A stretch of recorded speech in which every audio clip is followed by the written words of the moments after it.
Hi friends, ఏంటి ఆనియన్స్ని తెగ కట్ చేస్తుందని చూస్తున్నారు ఏంటి?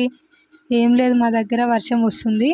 అందుకే నాకు వేడివేడిగా ఏమన్నా తినాలనిపిస్తుంది. అందుకోసమే ఆనియన్ పకోడీ చేద్దాం అనుకుంటున్నాను. ఇలా వెదర్ కూల్గా ఉన్నప్పుడు ఏదన్నా తినాలి అని అనిపించేది నాకు ఒక్కదానికేనా? మీకు కూడా ఇలా అనిపిస్తుందా? అనిపిస్తే ఖచ్చితంగా కామెంట్ చేయండి. సో అందుకోసం నేను ముందుగా ఆనియన్స్ని సన్నగా కట్ చేసుకున్నాను. అలాగే 2-3 పచ్చిమిర్చి ఉన్న కట్ చేసుకోండి.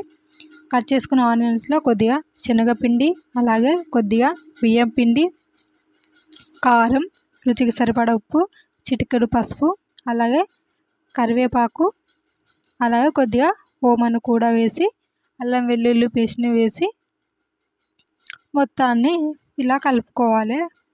పిండి మొత్తం కలిసే విధంగా కలుపుకున్న తర్వాత కొద్దిగా వాటర్ వేస్తూ పిండి మొత్తాన్ని మరొకసారి బాగా కలుపుకోవాలి. వీడియోలో చూపిన విధంగా బాగా కలుపుకోవాలి. చూడండి, ఇలా పకోడీ వేసే విధంగా బాగా కలుపుకోవాలి.